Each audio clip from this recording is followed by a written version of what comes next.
Je parlais avec une personne de l'injustice dans laquelle nous étions et combien cela devenait flagrant et que c'était presque impudique, cette façon de faire que certains sont montrés du doigt et condamnés et puis d'autres font le pire des choses et sont au contraire encensés. Bref, la justice, logiquement, crée l'égalité, hein, pour chacun. Que je sois riche ou que je sois misérable, face à la loi, je dois être égal.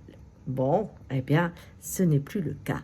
Ce qui fait qu'on arrive, et je lui disais, on arrive au temps des justes. Ah, elle me dit, mais ça c'est bien.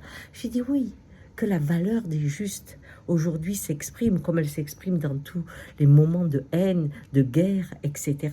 Bien sûr, mais le temps des justes, il faut qu'il s'accroche au besoin que la justice garde sa place. Parce que sinon, on est dans ce cercle infernal où de la lumière naît l'ombre. Et du juste qui part avec son cœur, qui part avec des valeurs superbes, eh bien, ça devient le justicier, qui à un moment est aveuglé par sa vision et devient le tyran, bien sûr, parce que ce n'est que sa loi et ça devient la loi du plus fort. Alors après, évidemment, il y a la tyrannie et on ne parle plus du temps des justes. Ce qui va s'élever, c'est le besoin de justice. Et on retrouve la justice qui appartient à tous, mais pas à un seul homme. C'est ça qui est très important.